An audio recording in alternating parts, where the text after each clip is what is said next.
Right, Assalamu alaikum everyone. So I hope that you can hear me. My name is Ali Salman and I am Executive Director of Prime Institute. Prime or Policy Research Institute of Market Economy is an independent think tank based in Islamabad, which I founded back in 2013. We have been publishing reports, articles, on various aspects of Pakistan's economic policy, but particularly on taxation, trade policy, and business regulations. These are the three main areas of our interest. Today's session, we are talking about the launch of our quarterly report, which is named Prime Plus.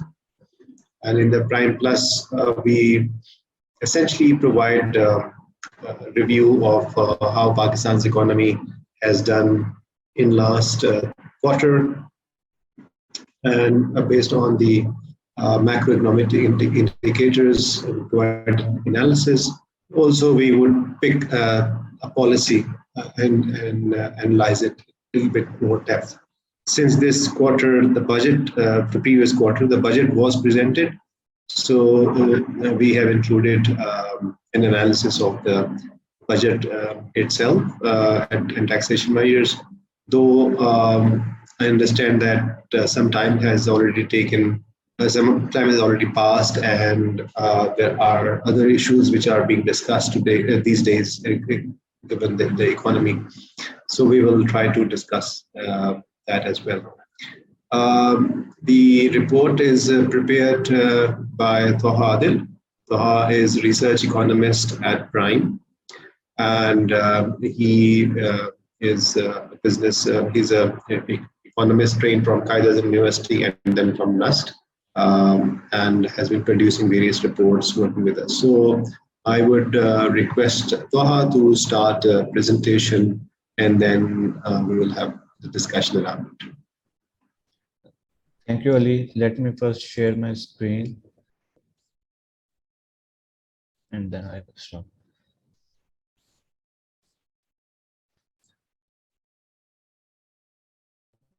Okay.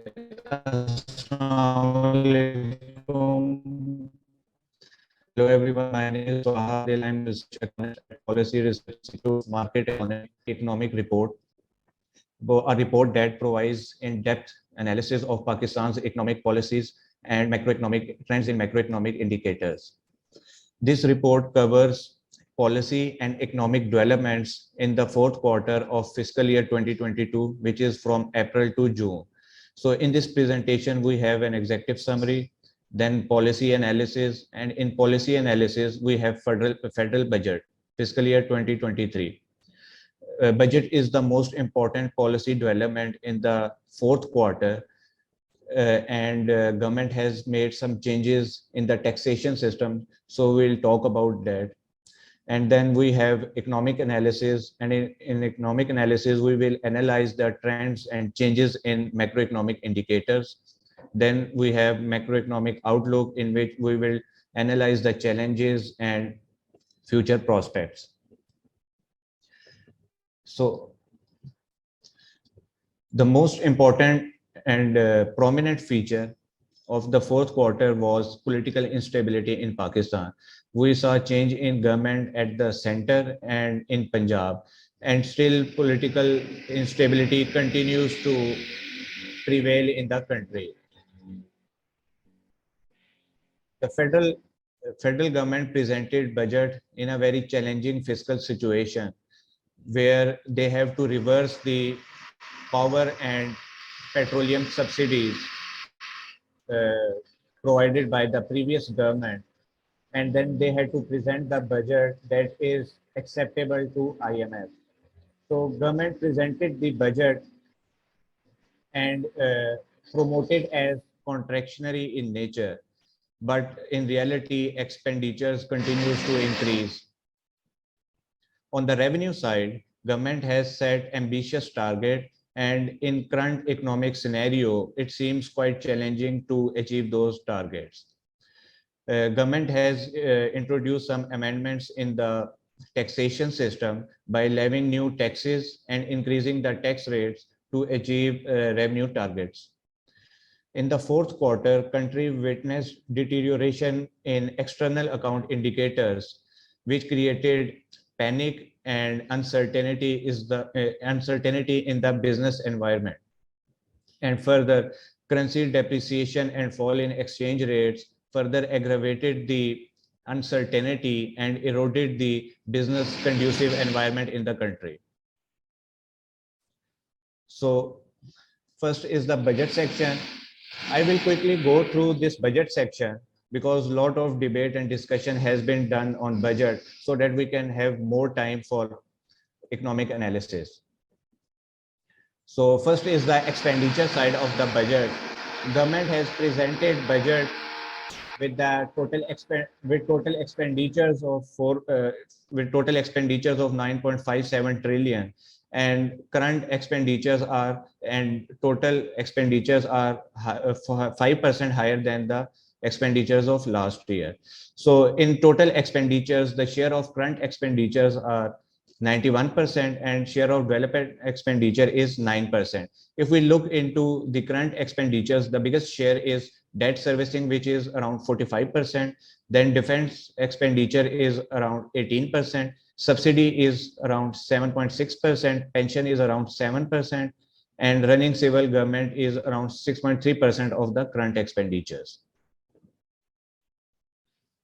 On the revenue side, government has set an ambitious target of collection of 7.47 trillion rupees as FBR revenues.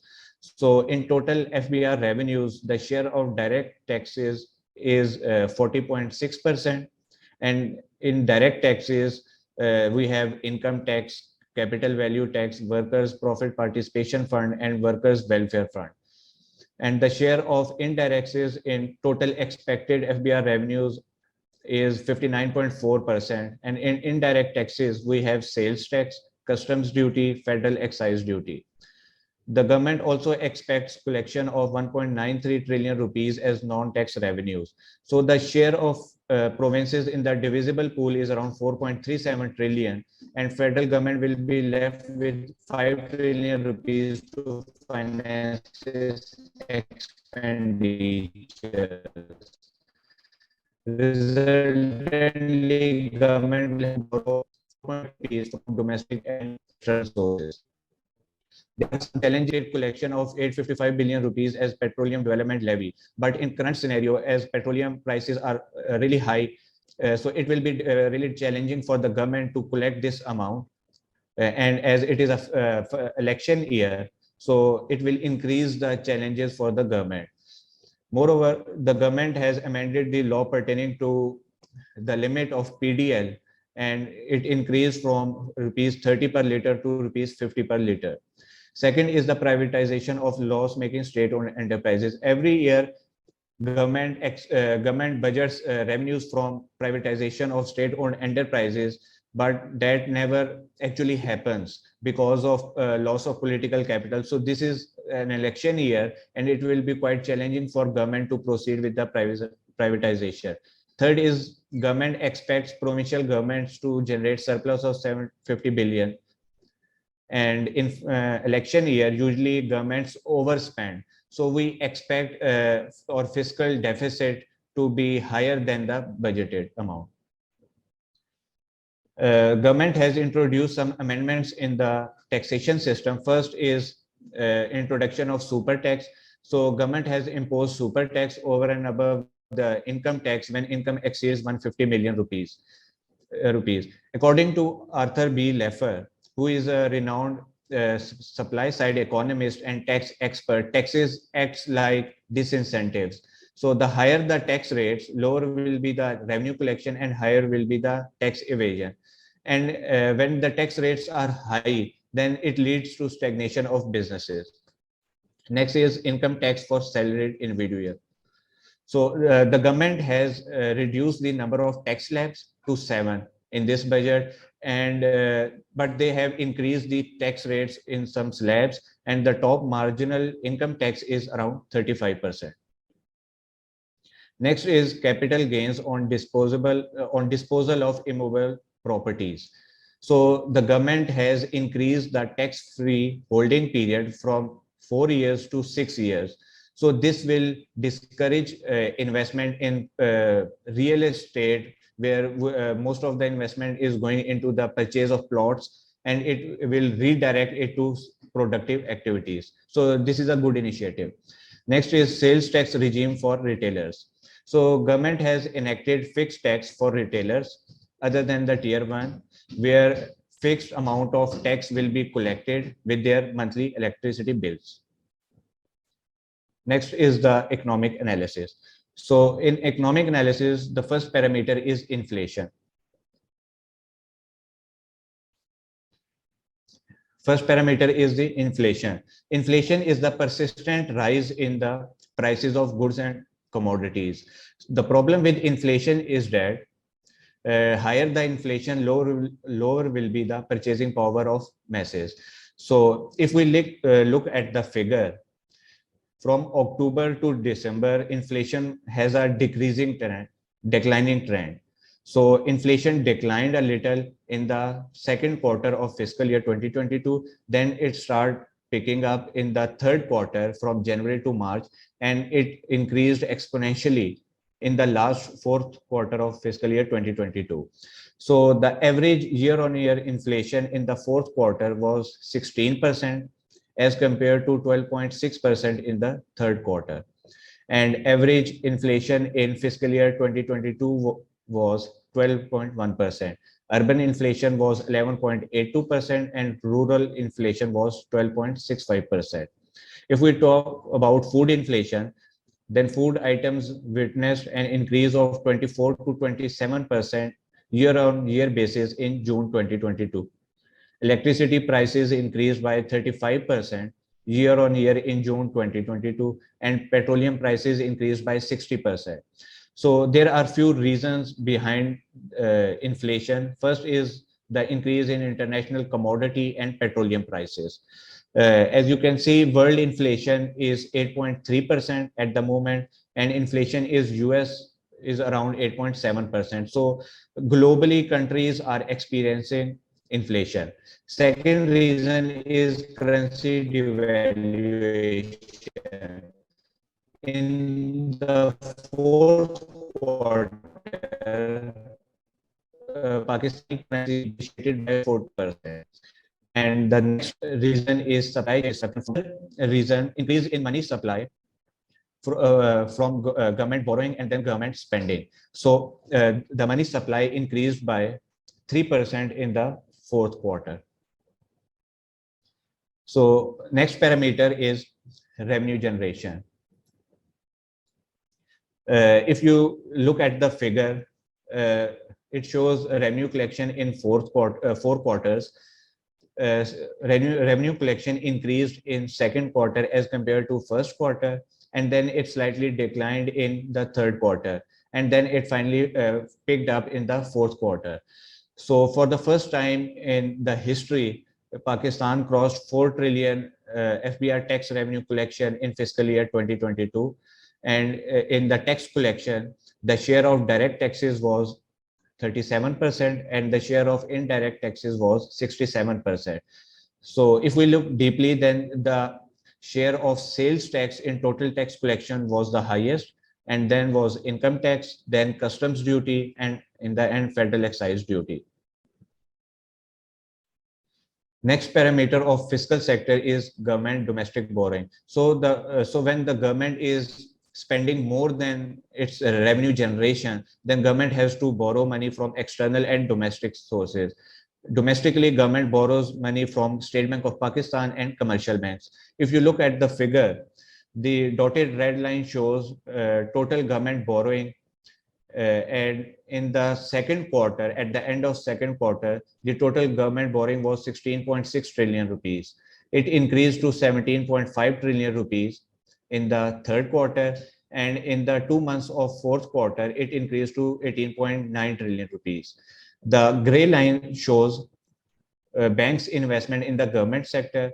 The total banking investment in the government sector was 11.3 trillion at the end of second quarter. It increased to 12.2 trillion at the end of third quarter, it increased to 12.9 trillion in the 2 months of fourth quarter. So to be precise, total borrowing increased by 5.2% in the third quarter as compared to second quarter, and total borrowing increased by 7.7% in the 2 months of fourth quarter as compared to the third quarter. Borrowing from State Bank increased by 11% in the 2 months of fourth quarter as compared to the third quarter, and borrowing from commercial banks increased by 6.1% in the 2 months of fourth quarter as compared to the third quarter. Next parameter of fiscal sector is central government public debt. So there are two components of public debt. First is domestic debt and second is external debt. If you look at the figure, it shows public debt of Pakistan. The red dotted line shows total public debt of Pakistan. It was 41.6 trillion at the end of second quarter. It rose to 43 trillion at the end of third quarter, and in the 2 months of fourth quarter, it increased to 44.6 trillion. The green line shows domestic debt, and gray line shows external debt. Domestic debt of Pakistan is greater than the external debt. To be precise, the total public debt of Pakistan increased by 3.4% in the third quarter as compared to the second quarter, and the total public debt increased by 3.7% in the 2 months of fourth quarter as compared to the third quarter. If we talk about domestic debt, then it increased by 3.2% in the third quarter as compared to second quarter. Domestic debt increased by 3.2% in the 2 months of fourth quarter as compared to the third quarter, and external debt increased by 4% in the 2 months of fourth quarter as compared to the third quarter. Next parameter is foreign direct investment. So if you look at the figure on the top, it shows foreign direct investment in Pakistan. FDI at the end of second quarter was net FDI in the second quarter at the end of second quarter was 577 million US dollars. It declined to 170 million US dollars at the end of third quarter, and then it slightly increased to 312 million US dollars in the 2 months of fourth quarter. Despite the global challenges and instability at home, the inflow of FDI showed FDI declined by 70% in the third quarter as compared to second quarter, and net FDI increased by 83% in the 2 months of fourth quarter as compared to the third quarter. Next parameter is private sector borrowing. So if you look at the figure on the bottom, it shows private sector borrowing from banks. So the pink bar shows long-term fixed financing, the gray bar shows short-term or working capital, the blue bar shows export financing, and the yellow line shows total outstanding loans to the private sector, total borrowing of the private sector. So the total borrowing of private sector at the end of second quarter was 6.7 trillion rupees. It slightly increased to 6.9 trillion rupees at the end of third quarter, and in the 2 months of fourth quarter, it increased to 7 trillion rupees. One thing to be mentioned here is that State Bank of Pakistan increased the policy rate by 250 basis points in April, and then 150 basis points in May, and the policy rate at the end of June was 13.75%. So despite of the increase in policy rate, the borrowing of private sector continued to increase. To be precise, long-term fixed financing increased by 14% in the third quarter and increased by 3.2% in the 2 months of fourth quarter. The export financing increased by 4% in the third quarter, and it increased by 3.9% in the 2 months of fourth quarter. Next parameter is large-scale manufacturing sector. The figure dotted line in the figure shows the QIM month-on-month growth rate of the LSM sector. So large-scale manufacturing sector comprises of 22 subsectors or type of industries. And if we look at the performance of large-scale manufacturing sector in the 11 months of fiscal year 2022, then it showed a robust growth of 11.7%. But the performance declined in the last few months of the fourth quarter. Large-scale manufacturing declined by 13.3% in April and 1.3% in May, as compared to the positive growth of 6% in January, 4% in February, and 7.6% in March. So there are few reasons behind the decline in performance of manufacturing sector in the fourth quarter, and which are higher input costs because of global inflation, and manufacturing sector is dependent on imported inputs.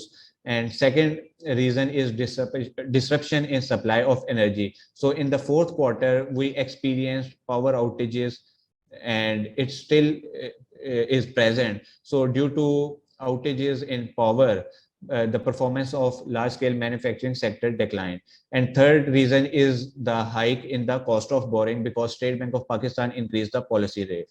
So if we look at the performance of sectors with highest weightage in QIM index, then the highest weightage is of textile sector, and it grew by 4.1%. Then food sector grew by 9.8%.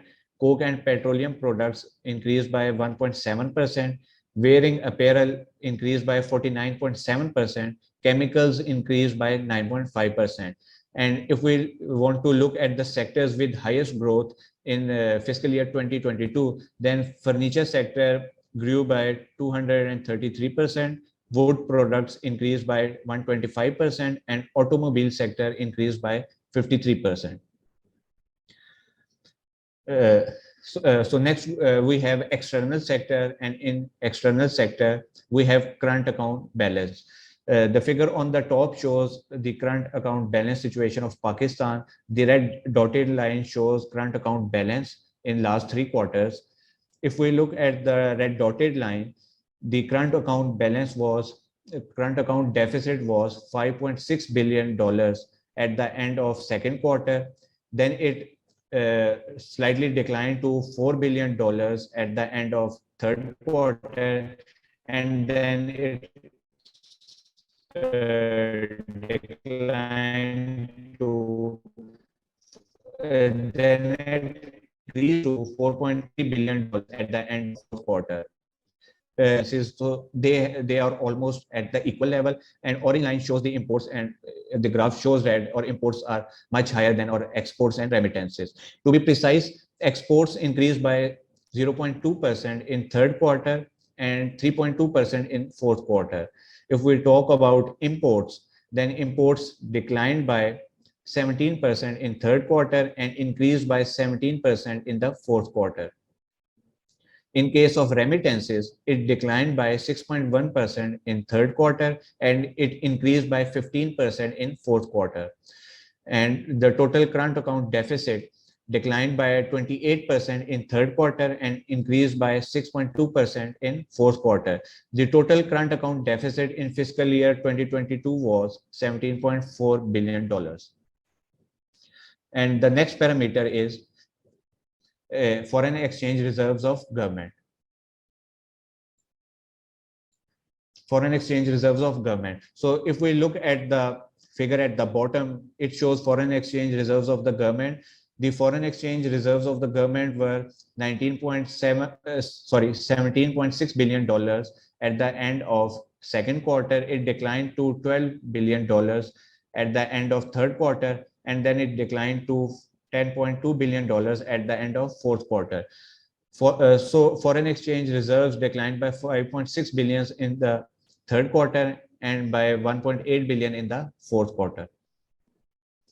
So next parameter is exchange rate. If we look at the figure, red dotted line shows the exchange rate trend. At the end of second quarter, our exchange rate was 177 rupees.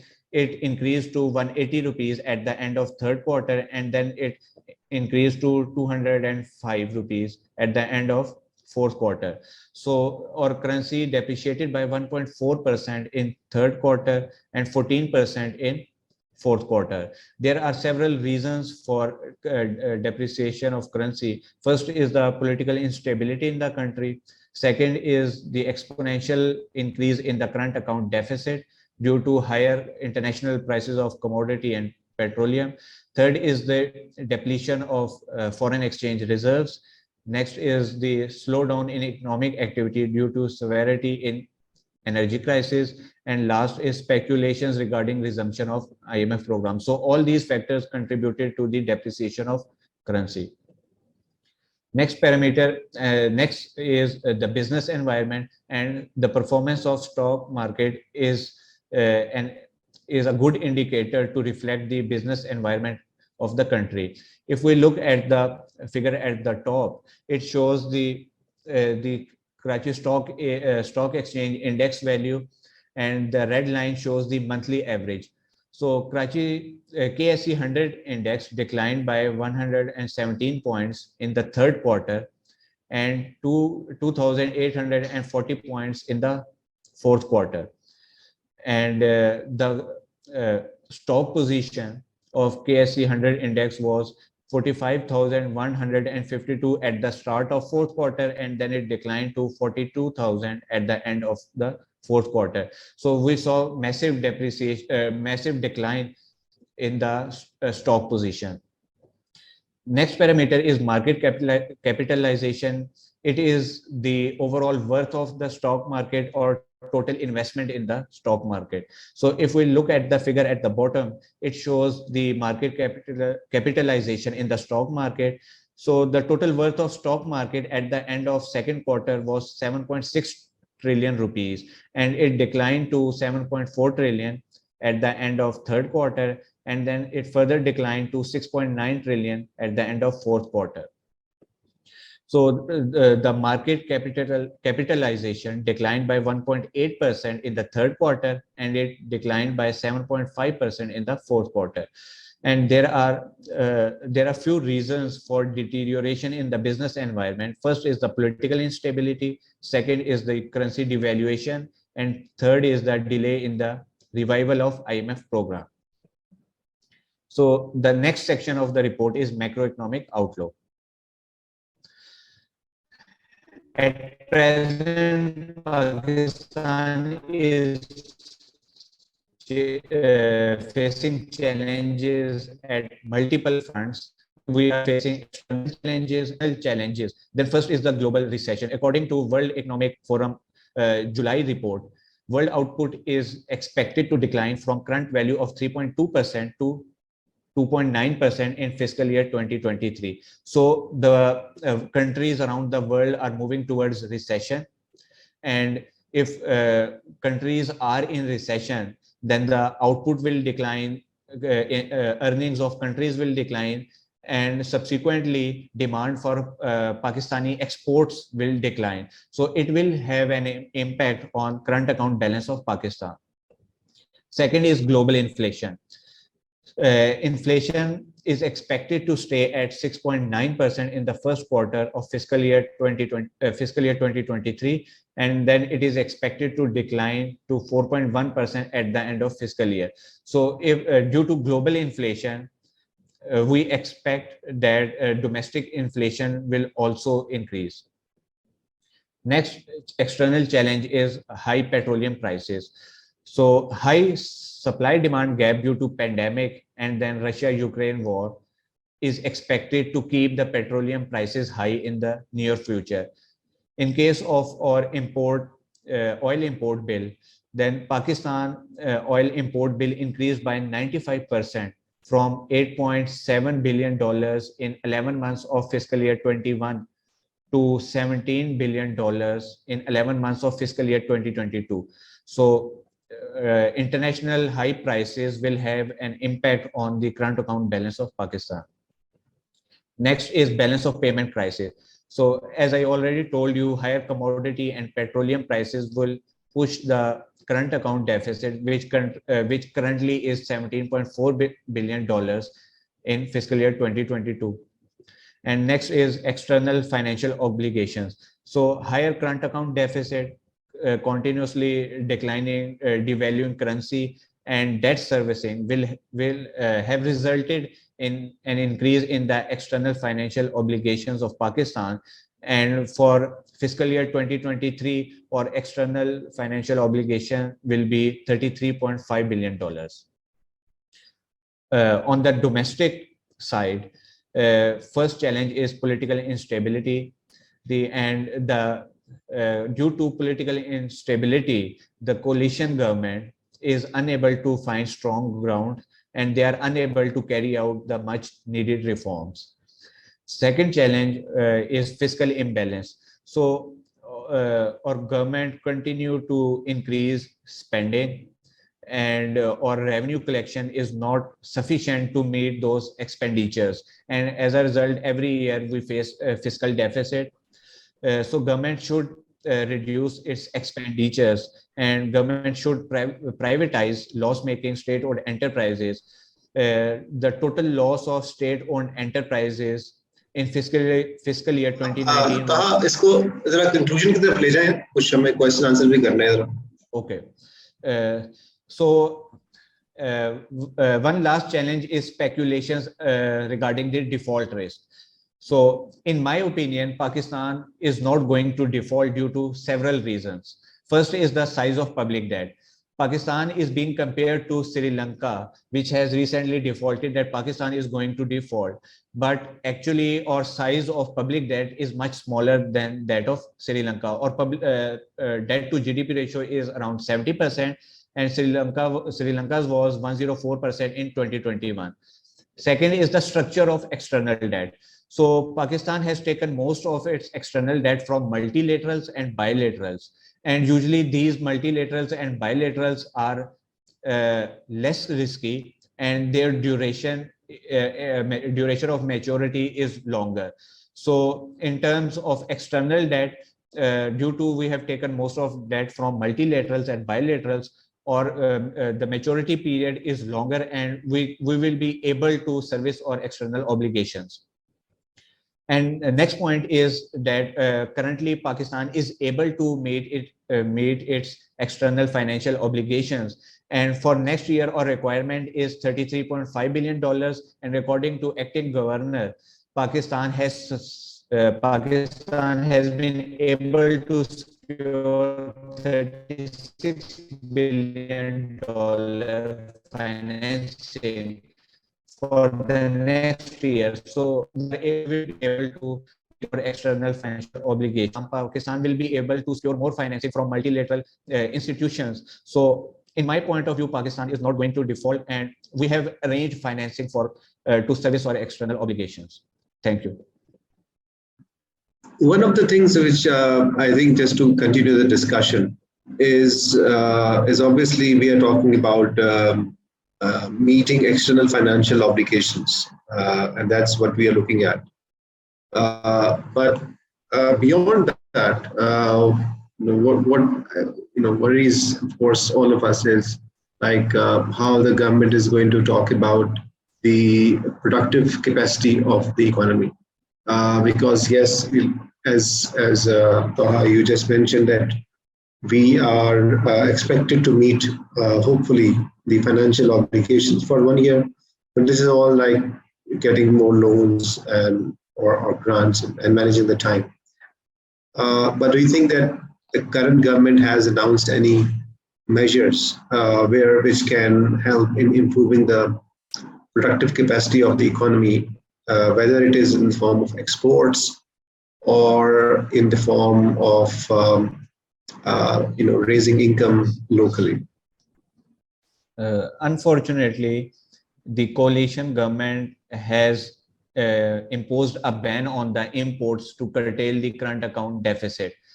If we look at the structure of our economy, our manufacturing sector and our exports are dependent on imported raw materials, and government has imposed ban on certain commodities and goods. But what we actually need to do is we need to reduce our trade barriers, because our exports are dependent on the imports and they are correlated. So we need to, on the external front, we need to reduce our trade barriers, And on the domestic front, we actually need to promote business conducive environment. Currently, we have excessive government regulations in the country, and that is actually hurting the business activities in the country. And it's a great obstacle that we need to overcome. Actually, we need to reduce the government footprint in the economy so that business can increase their activities, and we can increase our productive capacity so that we can increase our exports and manage our external accounts in a better way. And I think additionally we should also talk about the expenditure side, and that is to do with how government is planning to rationalize this expenditure. I mean, each government has achieved its tax revenue, but the point is that we have not seen any indications or commitment from the government for reduction of its expenditure. We have seen a reduction of the development spending this year, but then again, the question is about the prioritization. How do we allocate funds more effectively? And ultimately, the current account deficit is also linked with fiscal account deficit because we need to borrow to meet our current expenditure most of the time, and also for the development spending.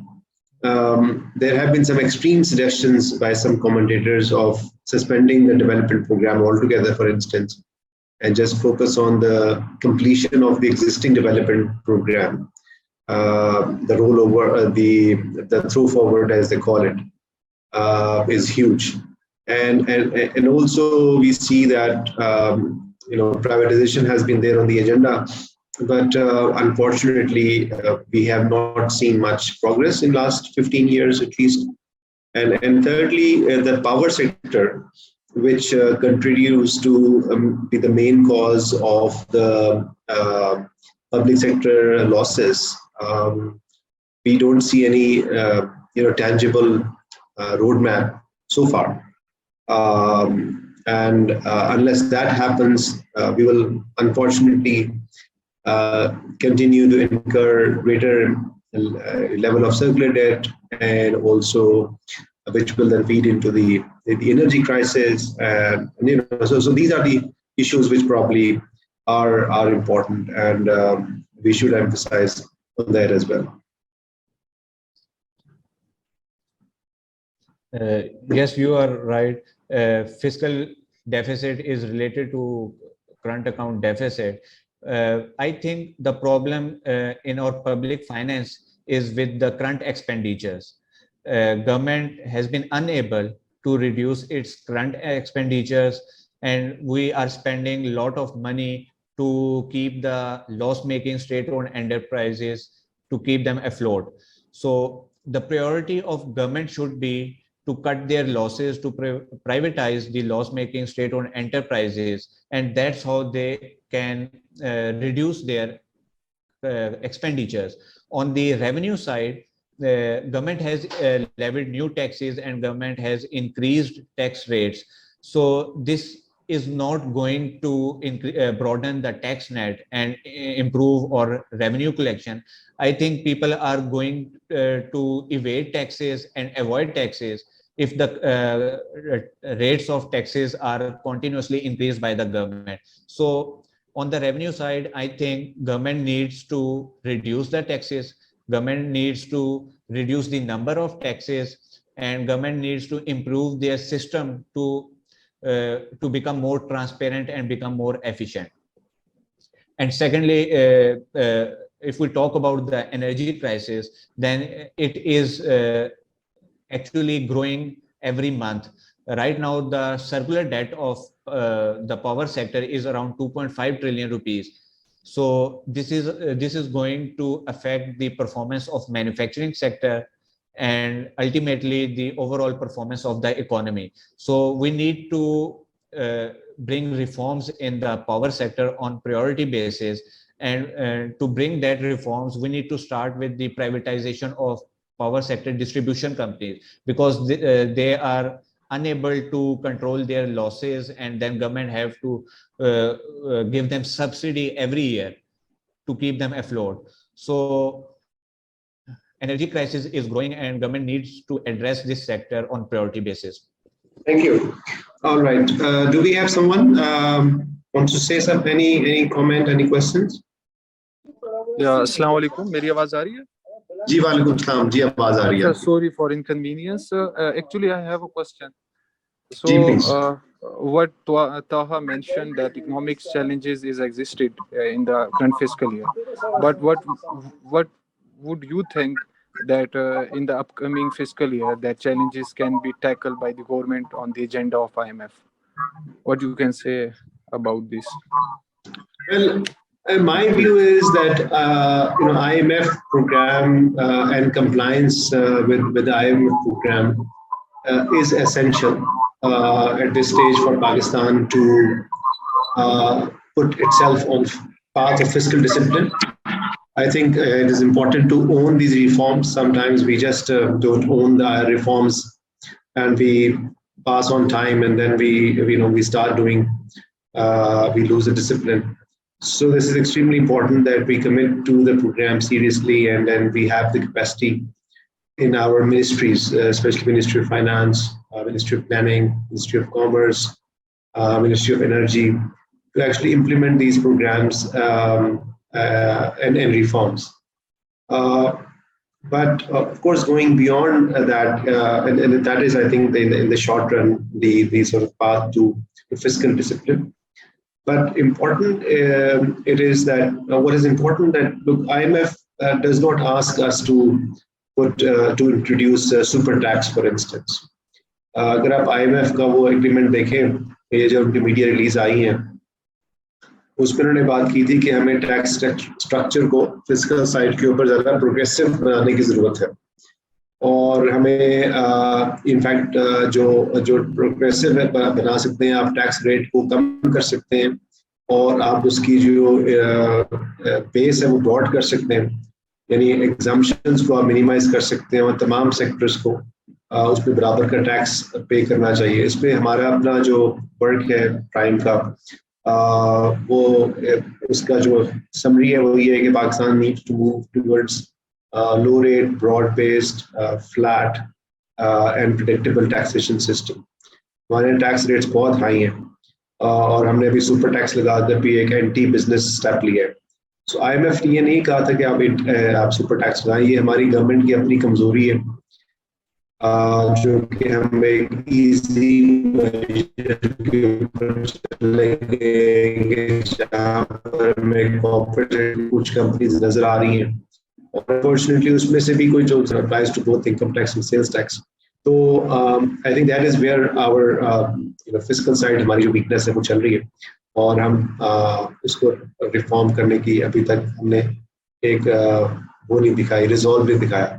इस तरह FPR को भी देख लें तो ये जो हम समझते हैं कि जो टैक्स रेवेन्यू को हम जब बात करते हैं कि आपने वो करना है, एक टारगेट डिटरमिन करना है, जैसे रेवेन्यू टारगेट, ये भी गलत पॉलिसी है.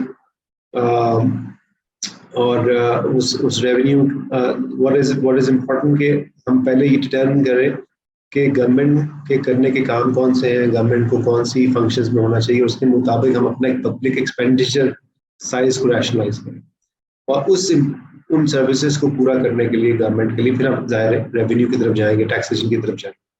So tax revenue target को fix करना in the absence of a broader debate on the public expenditure side is only one side of the story. तो हमें इससे आगे जाना पड़ेगा, लेकिन in the short run, to answer your question is we have to stick to the IMF program. Sarah, you want to add anything? अच्छा, thank you so much, Ali. For some reason मेरा mic जो था वो unmute नहीं हो रहा था. Taha has been talking about reduction in government expenditure. तो एक तरीका तो यह है कि targeted subsidies रखे जाएं. So I just wanted Taha to talk a little about that. कि वो कौन से areas हैं जहाँ पे government expenditures, कौन से sectors से कम किए जा सकते हैं, और टारगेटेड सब्सिडीज किस हद तक और किन सेक्टर्स में जाती हैं? जी, सबसे पहले तो अगर हम सब्सिडीज की बात करें तो प्रॉब्लम ये है कि हमारी गवर्नमेंट जो है वो हमेशा जो अपने बजट में टारगेट सेट करती है उनसे एक्सीड कर जाती है और ज़्यादा स्पेंड करती है। अगर हम लास्ट फिस्कल ईयर को देखें तो हमारा जो सब्सिडी का बजट था वो अराउंड 600 बिलियन रुपीस था, लेकिन एक्चुअल स्पेंडिंग जो लास्ट फिस्कल ईयर में हुई वो 1 ट्रिलियन से भी ज़्यादा थी, क्योंकि जो लास्ट गवर्नमेंट थी उन्होंने पावर और पेट्रोलियम प्रोडक्ट्स पे सब्सिडी दे दी थी। तो प्रॉब्लम ये है कि हमारे बजट भी जो बनता है हम उसको भी अचीव नहीं करते, उसके भी टारगेट्स को अचीव नहीं करते और उससे भी ज्यादा स्पेंड कर लेते हैं। ऑलरेडी हमारा जो बजट प्रेजेंट होता है वो डेफिसिट होता है और उससे भी ज्यादा हम फिर एक्चुअली साल के एंड पे उससे भी ज्यादा डेफिसिट आ रहा होता है। तो हमें हमारे जो टारगेट्स हैं हमें उनको अचीव करने की जरूरत है और पब्लिक फाइनेंस स्पेंडिंग साइड पे हमें करंट एक्सपेंडिचर्स जो हैं उनको रिड्यूस करने की जरूरत है। और इससे पहले तो ये हो रहा था कि हमारी जो सब्सिडीज थी वो जनरल थी, वो सबको के लिए वो सब उस सब्सिडी को अवेल कर रहे थे। तो अगर हमने अपने सब्सिडीज को भी उसकी एफिशिएंसी को इम्प्रूव करना है तो हमें फिर टारगेटेड सब्सिडीज देनी चाहिए। जैसे कि हमने पावर सेक्टर के लिए जो 100 यूनिट से कम बिल्स हैं उन पे थोड़ी सी सब्सिडी दी हुई है। इस तरह हमने आइडेंटिफाई करना चाहिए, एक मैकेनिज्म बनाना चाहिए जहां से हम लोअर इनकम ग्रुप्स को आइडेंटिफाई कर लें और फिर उनको सब्सिडी दे सकें। हमारा जो बेनिफिट इनकम सपोर्ट प्रोग्राम है वो भी एक ऐसा ही मैकेनिज्म है जिसके थ्रू हम टारगेटेड जो डिजर्विंग लोग हैं उनको रिलीफ प्रोवाइड करते हैं। तो हमें एक बेसिकली एक मैकेनिज्म बनाने की जरूरत है और हमें अपने टारगेट्स जो हम बजट में सेट करते हैं उनको अचीव करने की जरूरत है, उनसे एक्सीड नहीं करना चाहिए हमें। राइट ताहा, ये few months back PTI government ने फ्यूल सब्सिडी, फ्यूल रिलीफ दिया था। आपको लगता है कि वो किस हद तक इस तरह की सब्सिडीज गवर्नमेंट को दे देने चाहिए? ये जो फ्यूल सब्सिडी थी बेसिकली उसने पाकिस्तान का जो फिस्कल डेफिसिट है उसको बहुत ज्यादा इंक्रीज कर दिया। लास्ट ईयर जो हमारा बजटेड अमाउंट था वो अराउंड 6% ऑफ जीडीपी से कम था, लेकिन एक्चुअली वो 7% ऑफ जीडीपी से भी ज्यादा इंक्रीज हो गया। सो प्रॉब्लम ये है कि हमें जो अपने टारगेट्स हैं उनको अचीव करना चाहिए। और पावर जो सब्सिडी थी और पेट्रोलियम जो सब्सिडी थी जो कि लास्ट गवर्नमेंट ने दी थी, हमारे पास इतनी फिजिकल स्पेस अवेलेबल नहीं थी कि हम उसको तो हम फर्स्ट प्लेस पे दे। कोalition गवर्नमेंट जो अभी पावर में है वो फिर सफर कर रही है और उनको टफ डिसीजंस लेने पड़े। जी, thank you everyone. I think we have to move. We have to conclude the briefing now. Thank you so much, Taha, and thank you all the participants who joined today and contributed in this debate. The report Prime Plus is available now on our website, and it can be downloaded free of cost from primeinstitute.org. And for any questions, comments on and further information, you can write to us or through our Twitter account, Prime Institute, or Facebook, Prime Institute, or just send us an email. The information is available on our websites. So thank you, everyone, and stay prosperous.